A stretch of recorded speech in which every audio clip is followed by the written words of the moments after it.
pé para nós olharmos a palavra do Senhor. Nós sempre temos a palavra de Deus de pé para honrarmos o ministério da palavra de Jesus. Nós vamos ler bastante a Bíblia hoje. Eu quero que você abra comigo no livro de Efésios, capítulo 5, verso número 25. A palavra de Deus nos fala assim: maridos, que cada um de vocês ame a sua esposa, como também Cristo amou a igreja e se entregou por ela, para que a santificasse, tendo-a purificado por meio da lavagem de água da palavra, para apresentar a si mesmo como uma igreja gloriosa. Você pode dizer bem alto comigo: igreja gloriosa, sem mancha, sem ruga, nem coisa semelhante, porém santa e sem defeito. Diga comigo: santa e sem defeito. Eis o porquê: o homem deixará o seu pai e a sua mãe, e se unirá à sua mulher, tornando-se os dois uma só carne. Grande é esse mistério, mas eu me refiro a Cristo e à igreja. Grande é esse mistério, mas eu me refiro a Cristo e à igreja. O tema da minha mensagem nessa noite é o grande casamento. O grande casamento. Feche seus olhos, vamos orar. Espírito Santo, nós pedimos agora que o Senhor mova nesse lugar, que a tua palavra seja liberada sobre Deus. Eu oro que o fogo do teu Espírito Santo agora comece a queimar em nós. Nós cancelamos todo o ruído espiritual, abrimos nossa mente, nosso coração e nossos ouvidos espirituais, para que o Senhor fale conosco, que tua palavra seja poderosa nesse lugar. Espírito Santo, use a boca do teu servo para comunicar à tua igreja, que nós possamos ser levados a um lugar de quebrantamento, um lugar de humilhação, um lugar, Deus, onde teu Espírito Santo quer nos conduzir hoje. Essa é a minha oração. Fale conosco em nome de Jesus. Se você concorda com isso, diga amém bem alto onde você está. Se assente na presença do Senhor e me dê de presente a sua atenção. Vamos lá. A nossa fé, irmãos, está ancorada no fato que há mais de 2000 anos atrás, Deus Pai enviou o seu único Filho Jesus Cristo a esse mundo para nos salvar. Vamos lá, quantos creem nisso? Amém. Quantos são gratos porque Jesus veio a esse mundo? Ele tomou o nosso lugar. A palavra de Deus fala que o salário do pecado é a morte. Eu e você pecamos, mas Jesus jamais pecou. Mas Jesus que foi para a cruz, a Bíblia nos fala: maldito aquele que foi pendurado no madeiro. Jesus não era maldito, mas Jesus, ele foi ao madeiro, e ele se fez maldição por nós, para levar a condenação do pecado, o escrito de dívida, de juízo de pecado que estava sobre a nossa vida. Esta é a razão da nossa gratidão. Jesus Cristo veio a esse mundo, Ele é o caminho, a verdade e a vida, Ele é a resposta de Deus para o mundo. Quantos podem dizer mais um amém? Amém. Sobre a primeira vinda de Cristo, apenas no Antigo Testamento nós temos cerca de 300 profecias falando que Cristo viria ao mundo. E quando Cristo vem ao mundo, Ele muda não apenas a história, mas Ele muda o destino da humanidade. A propósito, Jesus ele divide a história e o tempo. O calendário agora é conhecido como antes de Cristo e depois de Cristo. Isso é extraordinário. O Filho de Deus, em carne e osso aqui na terra, veio para nos salvar. Por isso a nossa fé está ancorada na vinda de Cristo a esse mundo. Eu costumo dizer, gente, que a nossa esperança, alguém diga comigo, esperança, está ancorada na promessa que Jesus fez, que um dia Ele voltará para buscar a sua igreja. Quantos creem aqui em nome de Jesus? Vamos lá, Revo Church, nós temos esperança após a vida. Nós não somos aquele que apenas esperamos para essa vida e acreditamos que quando acaba essa vida tudo termina, mas nós sabemos que a palavra de Deus fala, declarando em João capítulo 11, aquele que crê em mim, ainda que morra, viverá. Porém Jesus ele declarou que Ele irá voltar, Ele voltará um dia para buscar a sua igreja. Falando sobre a volta de Cristo, nós temos as escrituras sagradas, em torno de 1840 versos tratando sobre o assunto da volta do Senhor. Apenas no Novo Testamento são 318 menções falando a respeito que Jesus um dia irá voltar. E eu quero ler 3 menções dessa contigo.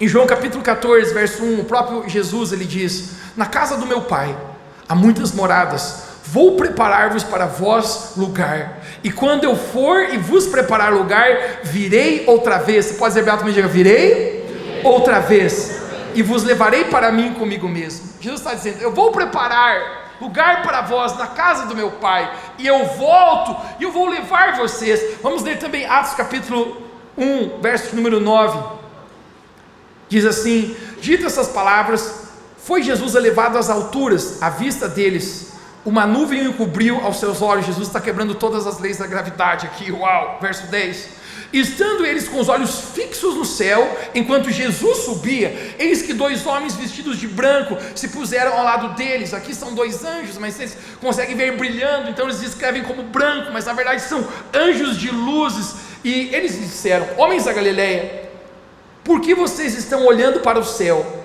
Esse Jesus que de vocês foi elevado ao céu, voltará do mesmo modo que vocês viram subir. Você pode dizer comigo: este Jesus voltará do mesmo modo que vocês o viram subir. O próprio Jesus falou em Mateus capítulo 24: então aparecerá o sinal do Filho do Homem nos céus, ele vindo em grande glória sobre as nuvens, com poder e grande glória. Irmãos, a volta do Filho de Deus Jesus Cristo será o maior acontecimento que a humanidade já viu e presenciará.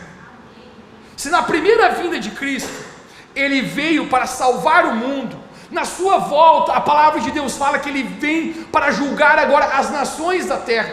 Se na sua primeira vinda ele veio manso como um cordeiro, agora na sua volta ele vem rugindo como um leão. Se na primeira vinda ele vem com o propósito de perdoar os pecados, na sua volta ele vem para recompensar a cada um segundo as suas obras.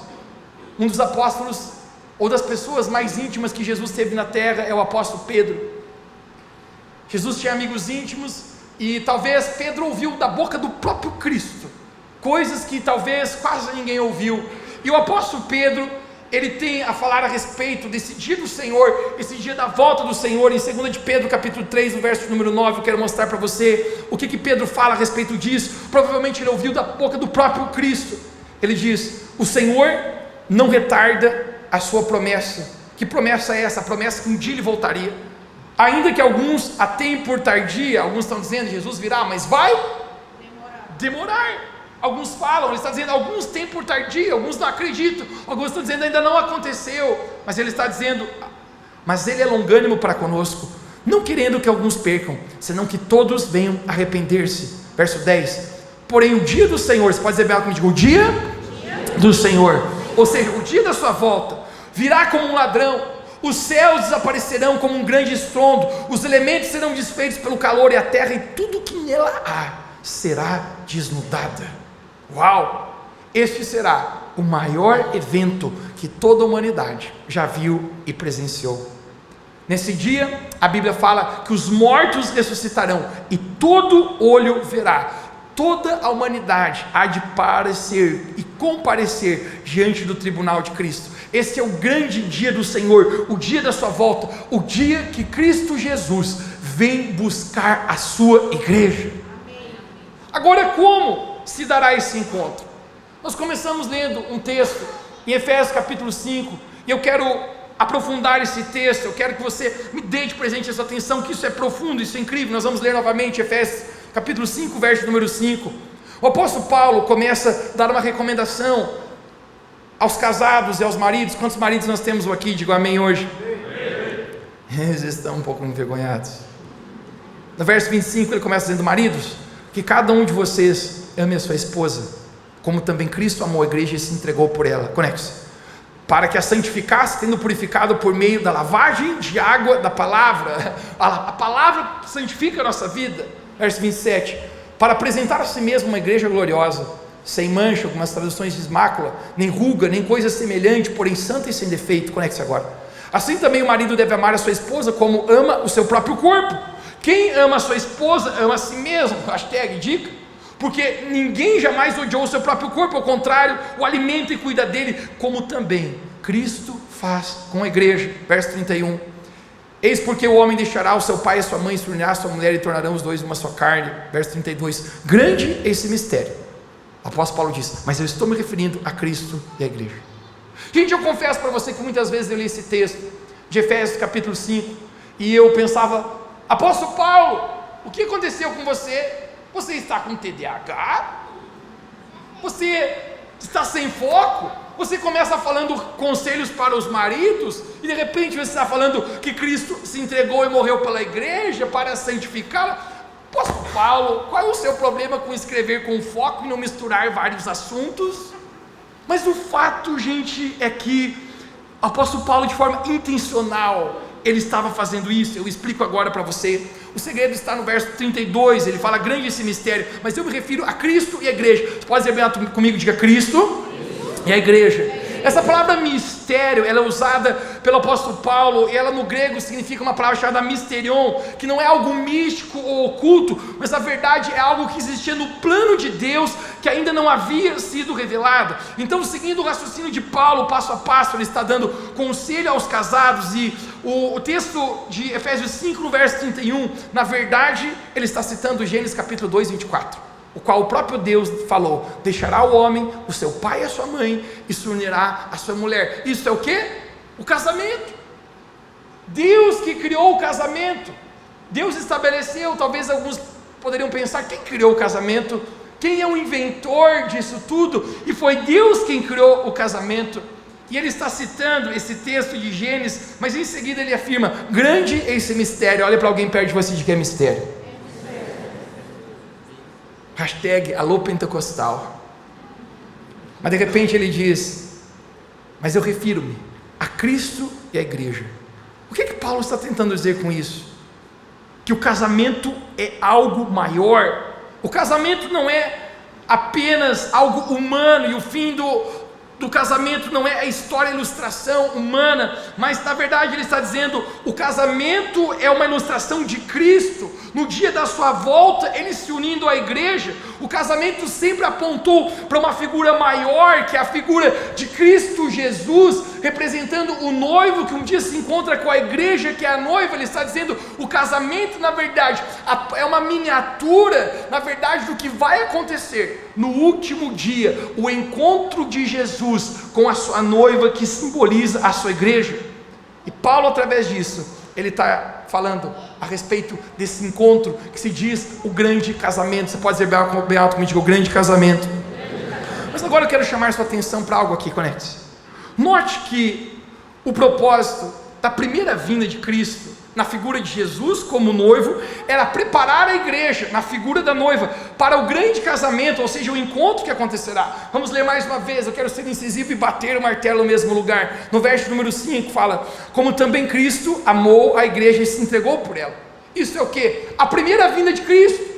Ele amou a igreja, ele se entregou, ou seja, ele morreu na cruz, ele deu a vida por nós. Era para nós estarmos naquela cruz, mas Jesus tomou os nossos pecados. Quantos podem dizer um amém aqui? Amém. Agora eu quero que você conecte aqui. O propósito de Cristo ter morrido na cruz por nós é descrito no próximo verso. Me deu 26 na tela. Diz: para. Alguém diga comigo: para. Essa preposição, gente, tem a finalidade de indicar um propósito. O apóstolo está dizendo: ele morreu e se entregou para a santificar, purificando com lavagem de água pela palavra. Novamente verso 27, para apresentar a si mesmo como uma igreja gloriosa, sem mácula, mancha, nem ruga, nem coisa semelhante, mas santa e irrepreensível. Você pode repetir bem alto comigo: uma igreja gloriosa, sem mácula, nem ruga, nem coisa semelhante, mas santa e irrepreensível. O que é mácula? Mácula ou mancha é uma marca, é uma sujeira, é uma impureza, é algum defeito que está ali. Ruga é uma dobra, uma prega na superfície da pele. Hashtag ninguém gosta de rugas, por isso que as mulheres fazem botox. Você quer ver uma ruga hoje? Olhe para o rosto da pessoa que está do seu lado, você verá uma ruga. Mas a ideia de Jesus, o apóstolo Paulo falando isso, é a sua primeira vinda. Ele veio para santificar a sua igreja. A primeira vinda de Cristo, ao ele se entregar e morrer na cruz do Calvário, é uma oportunidade de purificação e santificação através do seu sangue derramado. Quando Jesus ele morre na cruz, quando ele se entrega por nós, a palavra de Deus fala: se confessarmos nossos pecados, Jesus é fiel e justo para nos perdoar e nos purificar de toda injustiça. Nós temos a oportunidade de nos lavar, e esse é o propósito de Jesus ter morrido na cruz. Ao derramar o seu sangue, é o seu sangue que nos lava e nos purifica. O livro de Hebreus capítulo 9 nos fala que sem derramamento de sangue não há purificação de pecados. Então é essa a razão porque Jesus precisou derramar o seu sangue. Agora, na volta de Cristo, que é a figura do grande casamento, que Cristo é o noivo e a igreja é a noiva, Ele vem para encontrar uma igreja sem mácula, sem ruga, sem defeito, que se preparou, que se santificou. Se na primeira vinda é oportunidade de santificação, de perdão, a segunda vinda ele está dizendo, agora eu venho para buscar e encontrar uma igreja que se preparou, que se santificou, que se lavou no sangue do Cordeiro. Gente, com essas palavras eu consigo entender que existe uma necessidade de preparação e santificação. Você pode dizer bem alto, me diga: preparação e santificação. Em Hebreus capítulo 12, verso 14, a parte B do verso fala: pois sem santidade ninguém verá o Senhor. 1 de Pedro capítulo 1, verso 15 diz: mas como é santo aquele que vos chamou, sede vós também santos em toda a vossa maneira de viver, porque está escrito: sede santos, porque eu sou santo. Salmo 24, verso 3 e 4 diz: quem subirá ao monte santo do Senhor, ou quem permanecerá na sua presença? Aquele que tem mãos limpas e um puro coração. Existe uma chamada de Deus. Jesus está dizendo: eu morri por você, igreja, na cruz, e essa é a primeira vinda, eu fui ascendido aos céus, agora um dia eu volto, é o grande dia do encontro, e nesse dia eu estou esperando que a minha igreja, a minha noiva, esteja sem mácula, sem ruga, sem defeitos, que ela tenha se preparado e se santificado para mim. Quando o apóstolo Pedro, hashtag chegado em Jesus, está falando sobre esse grande dia, ele tinha uma preocupação em sua mente. Tem algo que consome a mente do apóstolo Pedro. Vamos ler mais uma vez 2 de Pedro capítulo 3, verso número 10, ele fala: o dia do Senhor, mais uma vez diga comigo: o dia do Senhor, porém virá como um ladrão, ou seja, de forma inesperada. Os céus se aparecerão com um grande estrondo, os elementos serão desfeitos pelo calor, e a terra e tudo que nela há será desnudado. Você consegue imaginar? A lua está derretendo, as estrelas estão caindo, os céus se abriram, tudo se consegue ver, é Jesus com seus anjos. Não temos tantos detalhes, mas foi desfeito pelo calor, talvez esteja queimando o planeta inteiro. Isso é o dia do Senhor, o Apocalipse, o final de tudo. E Pedro, ele talvez ouviu da boca de Jesus isso, ele está dizendo: gente, isso vai acontecer. E de repente ele fala no verso 11: visto que tudo será assim desfeito. Olha a preocupação dele agora, ele diz: que tipo de pessoas é necessário que vocês sejam? Ele mesmo responde, ele diz: vivam de maneira santa e piedosa. Pode dizer comigo, de maneira santa e piedosa. E no verso de número 12 ele fala algo poderoso, ele fala: esperando o dia do Senhor e apressando a sua vinda.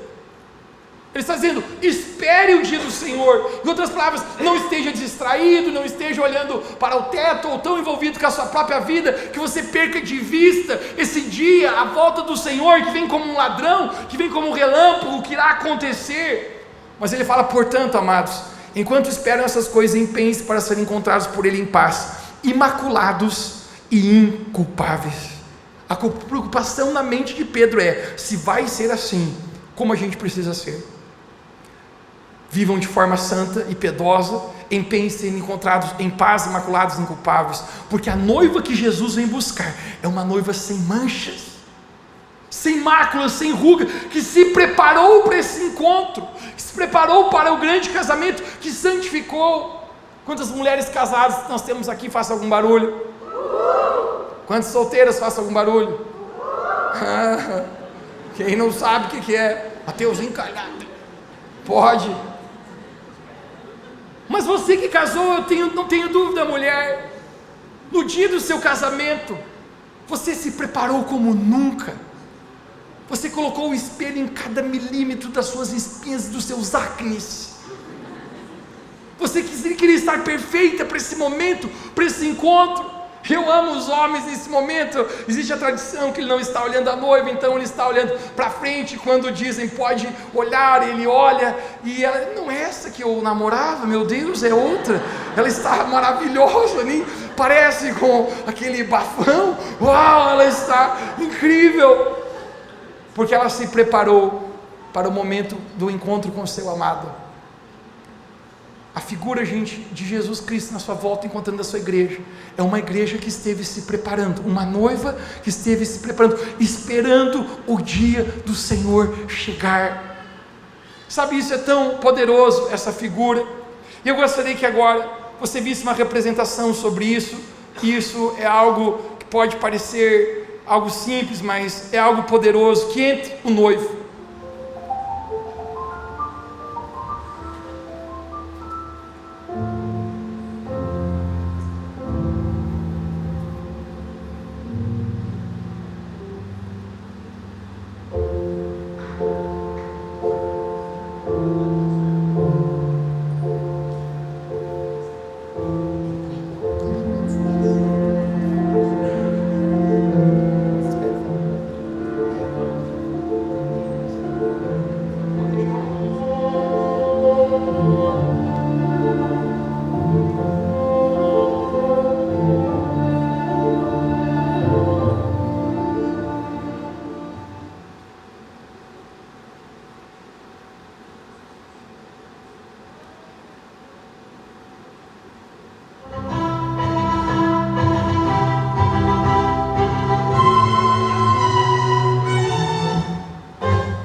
Talvez isso parecer até algo um pouco cômico, mas eu quero falar para você que isso é um retrato idêntico do que irá acontecer com muitas pessoas no dia da volta do Senhor. Jesus, ele morreu na cruz para nos perdoar e nos santificar, da mesma maneira que esse noivo, ele olha para a sua noiva, ele fala: eu não acredito, por que você está assim? Por que está tão suja, com marcas, com pecado? Você não se preparou, você não se santificou. E o desespero dele: não é essa noiva que eu morri por ela na cruz, não é isto.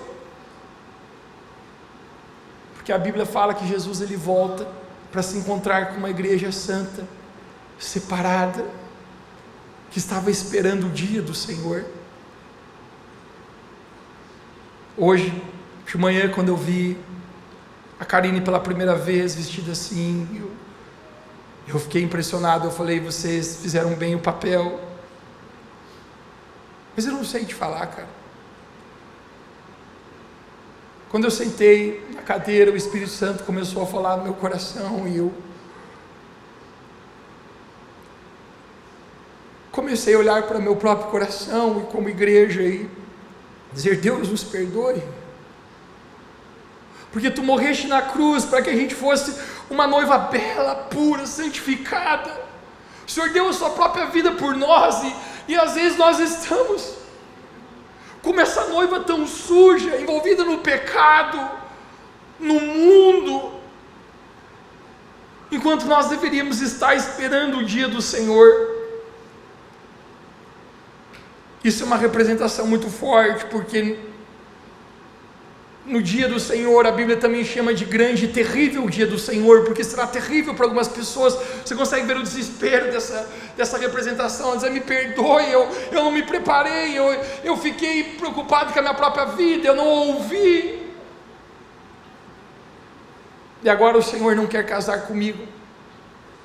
Isso é uma representação literal.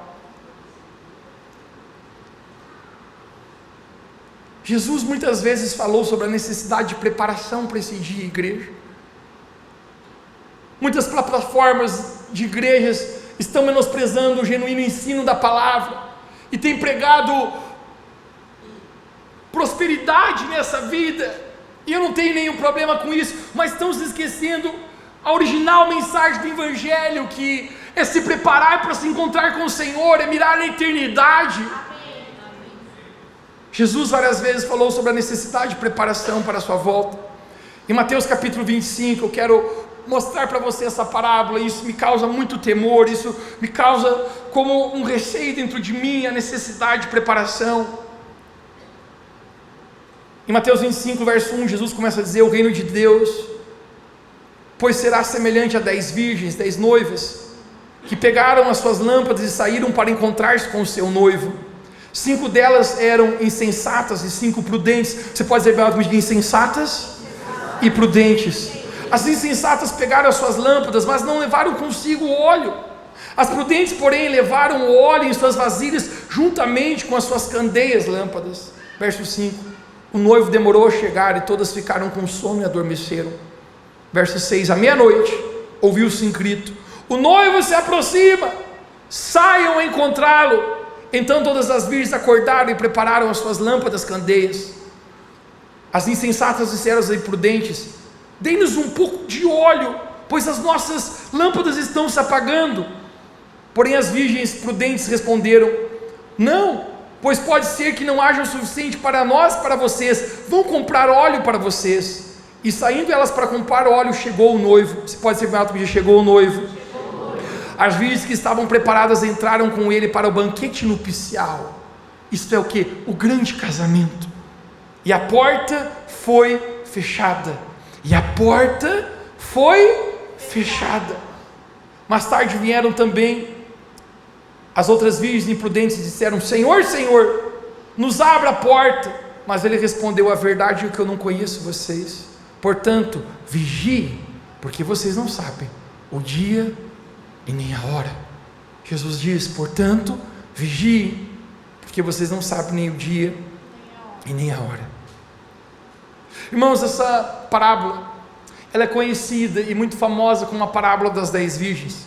Ela está posicionada exatamente no Evangelho de Mateus, logo após o sermão escatológico de Jesus. Em Mateus capítulo 24, Jesus ele começa a falar quais são os sinais que antecederiam a sua volta. Jesus fala sobre guerras, sobre pandemias, sobre fomes, sobre terremotos. É cômico ler, porque todos os sinais que Jesus profetizou que antecederia a sua volta, leia na sua própria casa, Mateus capítulo 24, você vai ficar com a boca aberta, porque todos os sinais já aconteceram. E isso significa que a volta do Senhor é iminente de repente. Jesus ele termina o seu sermão escatológico, e um capítulo depois, onde nós estamos aqui, Mateus capítulo 25, a parábola das 10 virgens, Jesus ele começa a falar a respeito da necessidade de preparação. Você pode dizer comigo, diga preparação. Então ele fala essa parábola. Jesus ele usa um típico casamento judeu daquela época para tentar ensinar como seria esse encontro. O casamento judeu naquela época era de costume os amigos do noivo irem com o noivo tarde da noite até a casa da noiva, onde estava ela lá com as suas damas, as suas madrinhas, as convidadas de honra. E ao se aproximar o noivo, aquelas damas, elas saíam com as suas lâmpadas acesas a encontrar o noivo, e elas iluminavam o caminho para o noivo. Não tem luz, elas estavam a iluminar o caminho do noivo até a casa da noiva.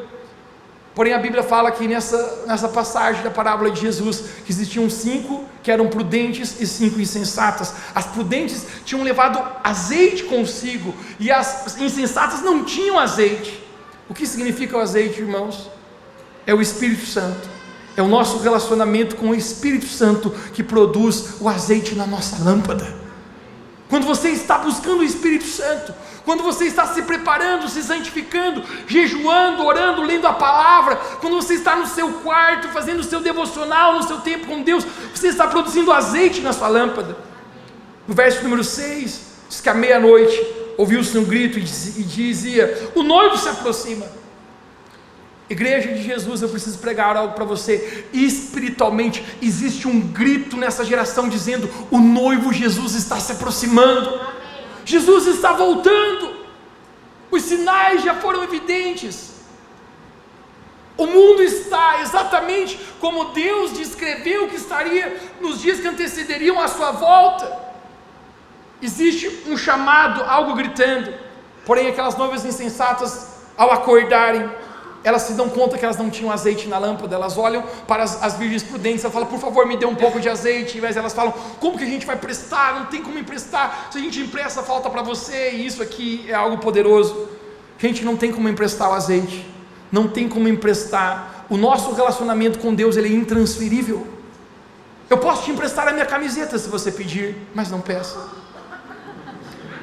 Eu posso te emprestar o meu tênis, eu posso dar algo para você, eu posso transferir até unção sobre a sua vida, ou delegar autoridade, uma posição sobre você, mas deixa eu falar algo que eu não posso fazer sobre você, é dar o meu relacionamento que eu construí com Deus para ti. Cara, isso é teu. Me dê óleo, como que eu vou pegar o óleo? Como eu vou pegar óleo emprestado? Elas não têm óleo, isso é um caos, porque no verso número 11, mais tarde elas vêm, e a porta já havia se fechado. Isso fala o que? O momento da salvação já tinha acontecido. Jesus já estava no grande casamento com a sua noiva, e elas dizem, abra a porta para nós. Mas Jesus falou, eu não conheço vocês. Irmãos, isso não nos lembra nada? Mateus capítulo 7, certa vez Jesus ele anunciou, nem todo aquele que diz, Senhor, Senhor, entrará no reino dos céus. Mas Jesus falou, mas aquele apenas que faz a vontade do meu Pai. Em outras palavras, aquele que vivia uma vida de obediência, aquele que vivia uma vida de preparação, de santificação, que estava esperando o dia do Senhor. E o que me causa temor é que Jesus fala no verso 22 de Mateus 27, que nesse último dia da sua volta, muitos diriam, mas Senhor, em teu nome nós não profetizamos, não expulsamos demônios, não fizemos maravilhas, milagres, servimos na recepção, louvor, pregamos, fizemos muitas coisas para ti. Mas Jesus diria abertamente, eu nunca vos conheci, apartai-vos de mim que praticam a iniquidade. Querido, eu não sei quanto a você, mas isso me causa temor, porque a pergunta é, que tipo de noiva nós somos para o Senhor hoje? Como estão as suas vestes espirituais? Será que somos como essa noiva que acabamos de ver? Muitas parábolas Jesus fala a respeito da necessidade de preparação. Acredite, hashtag Jesus não perdia palavras, Jesus não falava nada em vão. Jesus é enfático em bater no mesmo lugar, porque ele está dizendo, por favor me ouça, por favor me ouça, para um dia não chegar, nesse último dia você estar chorando, arrependida como aquela noiva que nós vimos na representação. Em Mateus capítulo 22, Jesus lhe conta uma parábola, que na minha opinião, que é uma das parábolas mais fortes que existe, é conhecido como a parábola da festa de casamento. Você pode dizer comigo, a festa de casamento? Eu quero ler contigo também, estudar contigo, conecte-se, não pisque, pouco respire. No verso número 1, Jesus fala, de novo Jesus falou por outra parábola, dizendo, o reino dos céus é semelhante a um rei, que preparou uma festa de casamento para o seu filho. Enviou os seus servos a chamar os convidados para a festa, mas esses não quiseram ir. Você pode dizer comigo, esses não quiseram vir. Enviou ainda outros servos, dizendo, digam aos convidados, eu já preparei o meu banquete, os meus bois, os animais da engorda, já foram abatidos e tudo está pronto, venham para a festa. É Deus convidando, venha para a festa, venha ser salvo, venha ser redimido dos seus pecados, aceite as boas novas do Evangelho. Cristo morreu na cruz, Ele fez tudo o que precisava, venha para o reino de Deus, venha para a festa, verso 5, mas os convidados não se importavam, e se foram um a um, para o seu campo e outro para o seu negócio, outros agarrando os seus servos, maltrataram e mataram. Então disse aos seus servos, a festa está pronta, mas os convidados não eram dignos, verso 9, vão pois para as encruzilhadas dos caminhos e convidem para o banquete todos que vocês encontrarem, todos. E saindo aqueles servos pelas estradas, reuniram todos que encontraram, homens bons e homens maus, homens que mereciam e que não mereciam, e a sala do banquete ficou cheia de convidados. Agora o verso 11 me dê toda a atenção, porque isso é a chave para o que nós vamos falar agora. Mas quando o rei entrou para ver o que estavam à mesa, notou ali um homem que não trazia veste nupcial. Você pode dizer comigo, veste nupcial. Verso 12, e perguntou-lhe, amigo, como você entrou aqui sem a veste nupcial? E ele emudeceu, está calado. Então o rei ordenou aos serventes, amarrem os seus pés e as suas mãos e tirem ele para fora nas trevas, ali haverá choro e ranger de dentes. Jesus termina dizendo, porque muitos são chamados, mas poucos são escolhidos. Gente, essa é uma das parábolas mais fortes e mais confrontadoras que Jesus já contou. Mas essa parábola não é abstrata, não é apenas uma história, mas isso é uma denúncia profética do que um dia vai acontecer com muitos. Jesus começa a contar essa parábola, qual ele fala, um rei queria dar uma festa para o seu filho. Essa figura do rei é o próprio Deus, que essa figura do filho é o próprio Jesus, e ele está dizendo, convidando as pessoas para essa festa de casamento. A festa de casamento é um convite para o reino de Deus, porém as pessoas começaram a rejeitar o convite. A Bíblia fala que eles não quiseram vir. Eu não quero. Preferiram uns ir para o seu campo, ou seja, a sua vida pessoal, outros para o seu negócio, ou seja, a sua vida profissional. Tão distraído com outras coisas, é a minha vida, é isso, eu não tenho tempo para jejuar, para orar, para imersão, seja lá o que for, eu tenho uma vida, e o convite estava sendo feito. Ouça algo poderoso: rejeitar o convite nunca é neutralidade, é dizer não para o Senhor.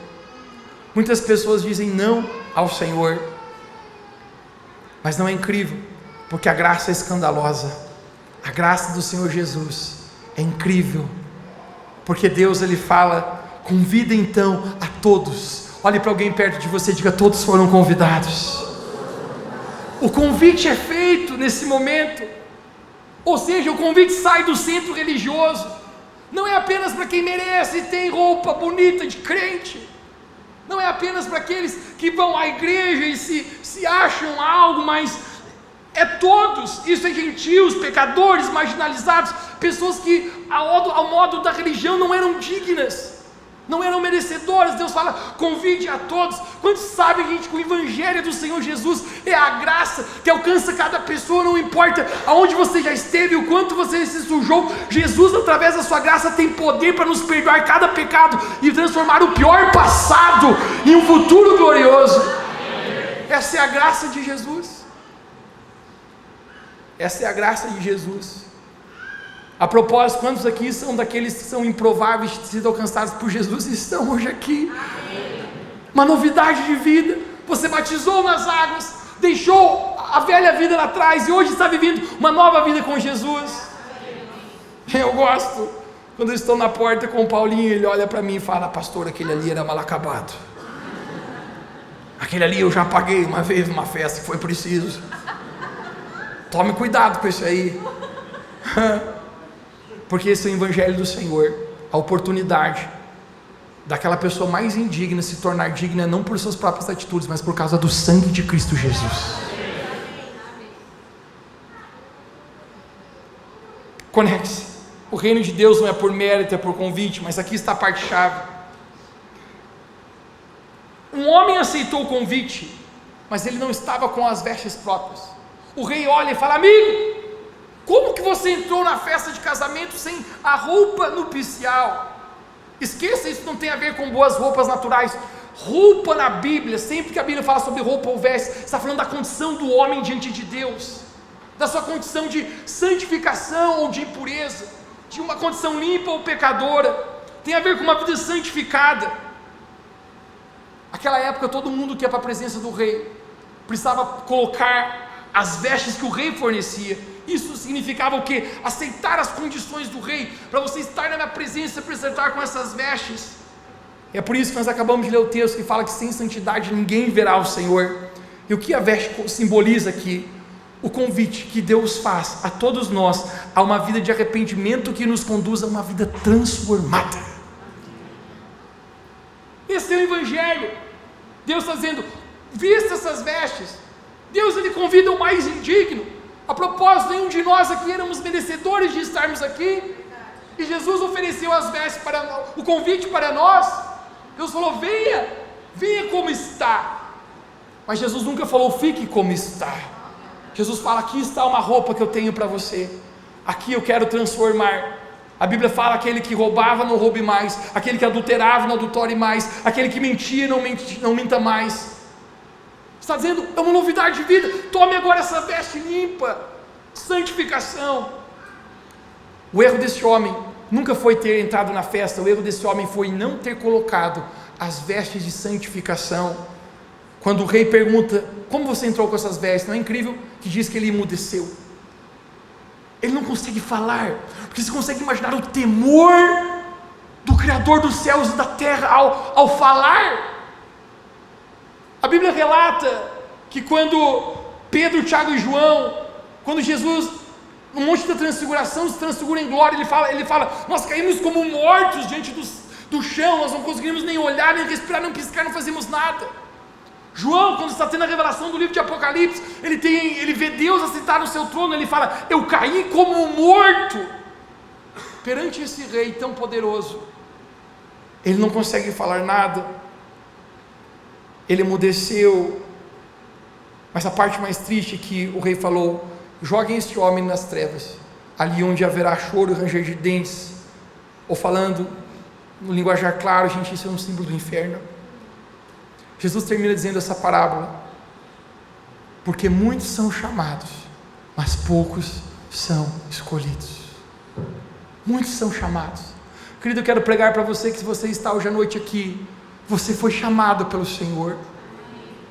Agora a distância entre ser chamado e escolhido, isso fala que não existe uma predestinação divina, mas existe uma resposta humana.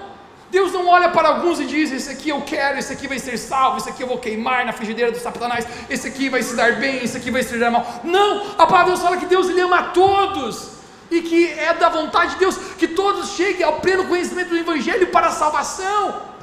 Mas então qual é a distância do chamado ao escolhido? É a resposta que nós temos a oportunidade de dar ao Senhor. Com todas essas parábolas, gente, Jesus está avisando apenas uma coisa: é necessário preparação, é necessário trocar as vestes, é necessário santificação. Quantos podem dizer um amém? Estão entendendo o que eu estou pregando hoje aqui nesse lugar?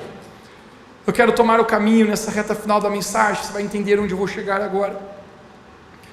Em Lucas capítulo 5, verso 33, acontece um episódio aqui, o qual Jesus é indagado e interrogado.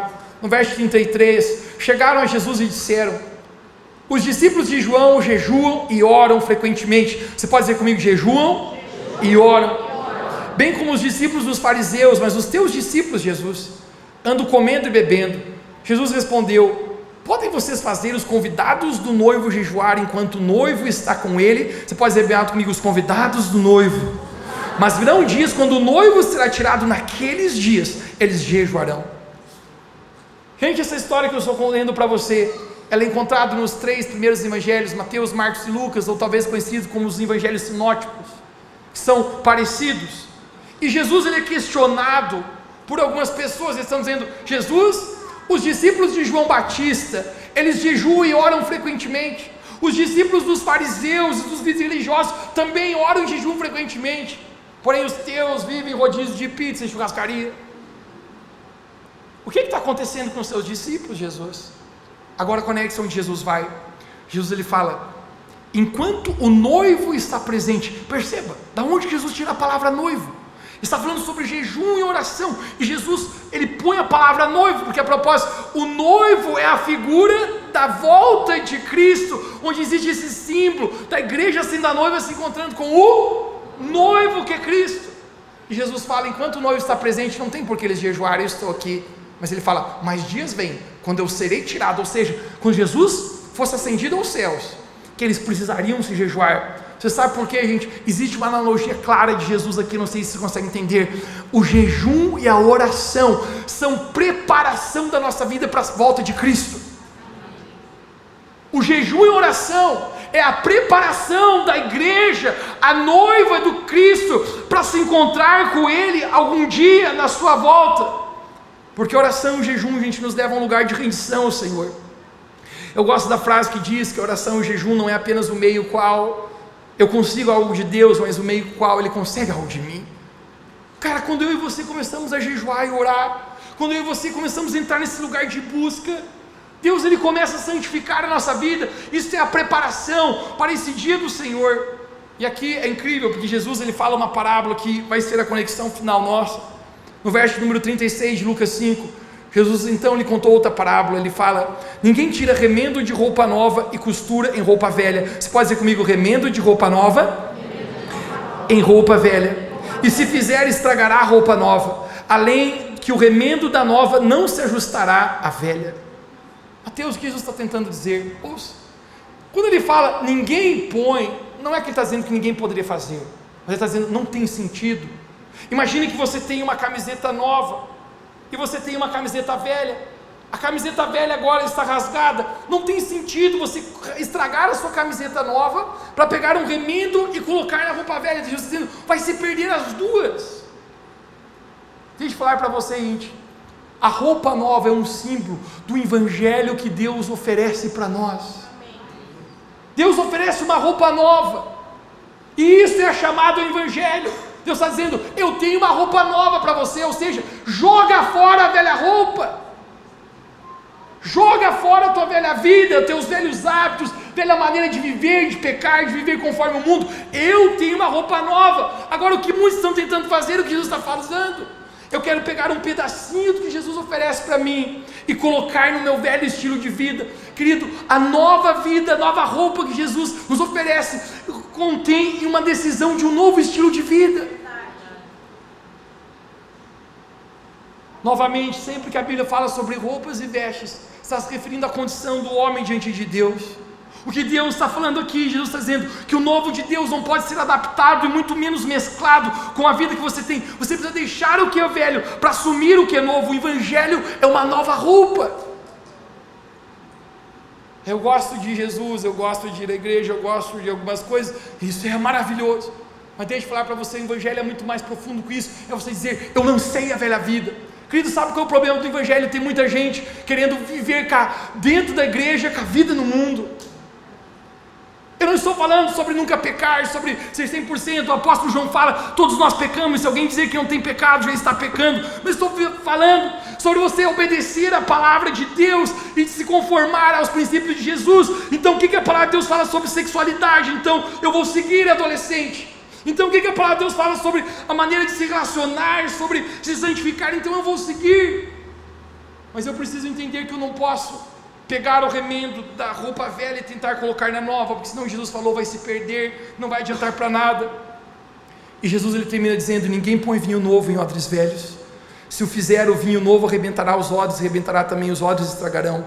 Pelo contrário, vinho novo deve ser colocado em odres novos. Você pode dizer comigo, vinho novo em odres novos. Qual é a figura aqui? Conecte-se.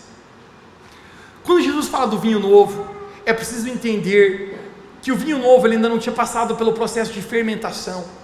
O odre era o recipiente o qual o vinho era colocado. Porém o vinho novo, gente, ao ser colocado num odre, se ele ainda não havia sido fermentado, ao fermentar, gente, o odre não era bom, ele era velho, aquele couro ia esticar e ia rasgar, ia se perder, tanto o vinho como o couro, porque o odre não era indicado, ele estava velho. Vinho novo em odres novos. Em outras palavras está dizendo, a nova obra de Deus não se recebe numa estrutura velha de vida. O novo não pode se adequar ao velho, é uma adequação total daquilo que Deus está oferecendo. Eu quero declarar, igreja, nós precisamos ter um novo odre, para receber um novo vinho, precisamos renovar o nosso odre, porque a nova natureza requer um novo comportamento. Viver com Cristo, a nova natureza de Cristo na sua vida, requer novos padrões. Isso é o vinho novo, odres novos. A oração e o jejum é a santificação na nossa vida, é o que faz o odre se renovar, é o que faz o nosso coração, diante de Deus, dizendo, eu estou largando o velho odre, e eu estou assumindo um novo odre, eu estou deixando a velha roupa, e estou vindo para uma nova roupa.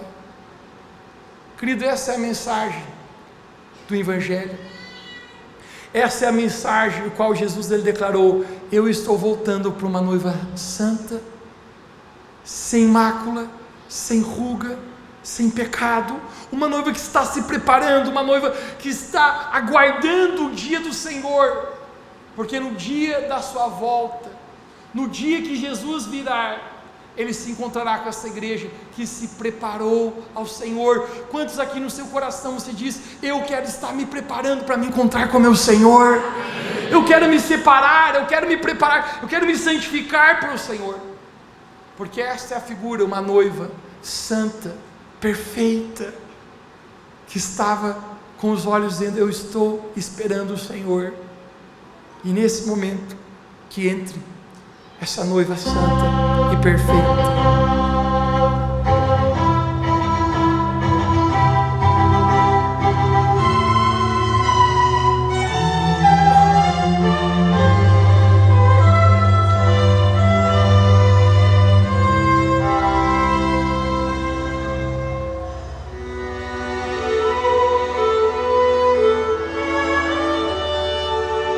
Você pode ficar de pé onde você está, recebendo a noiva.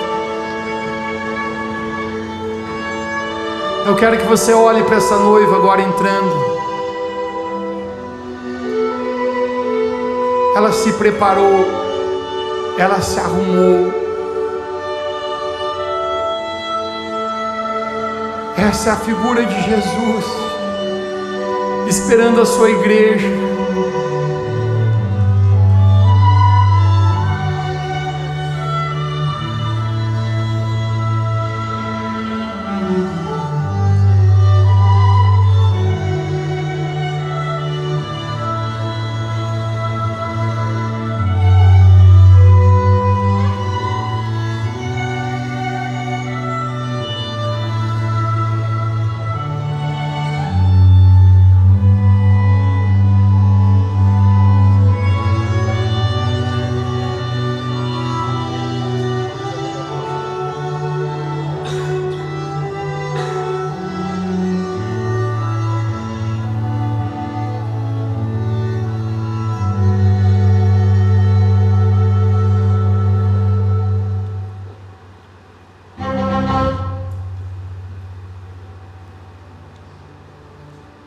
Essa é a noiva que Jesus vem encontrar.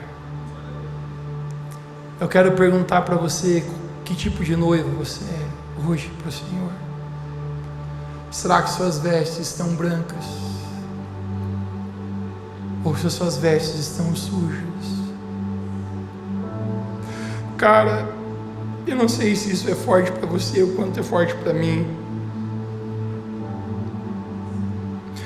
mas eu sinto uma chamada do Senhor a nos chamar como igreja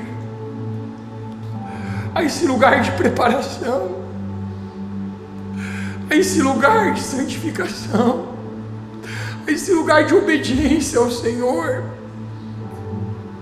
onde nós vamos dizer: Senhor, nós queremos esperar o dia da sua volta, o dia do Senhor.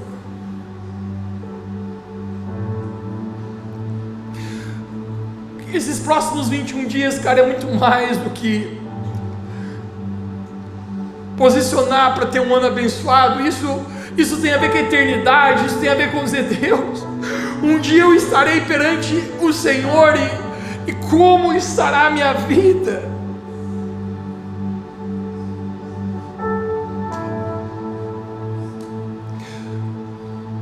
Ao ver essa noiva, cara, isso é muito forte para mim, porque eu consigo ver o quanto ela estava preparada. Ela se ornou, ela se preparou, ela está perfeita, porque ela queria encontrar com o seu amado, ela queria agradar o seu noivo. O noivo Jesus deu a vida por nós. Irmãos, isso aqui é uma chamada de Deus para a sua igreja. Isso vai muito mais longe do que Revolução Church. Isso é uma chamada à igreja dos 4 cantos da terra, uma chamada à santificação, uma chamada à igreja de Jesus retornar ao lugar onde jamais deveria ter saído, um lugar de pureza, um lugar de temor do Senhor.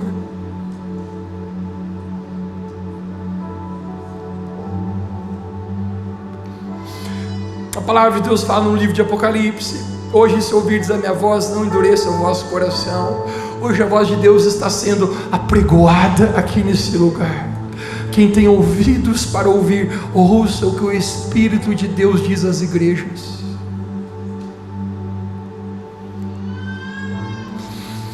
Eu quero terminar falando esse texto de Apocalipse. Bem-aventurado aqueles que lavaram as suas roupas do sangue do Cordeiro.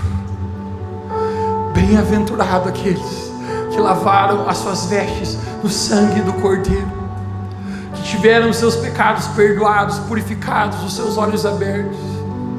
Irmãos, existe uma chamada de Deus para a nossa vida, a voltar a esse lugar de entrega, de obediência, de santificação, onde Jesus é o primeiro, onde nossa vida pertence a Ele, onde nós somos por inteiro dEle, porque um dia nós estaremos no grande casamento, perante a face do Senhor. E que noiva nós seremos nesse dia? Esta é uma chamada de Deus. Quantos entendem o que o Senhor está falando hoje? Diga amém onde você está. Feche seus olhos. Espírito Santo, eu compartilhei tua palavra assim como tu pediste que eu compartilhasse. Agora eu oro que o Senhor faça aquilo que só tu podes fazer, Espírito.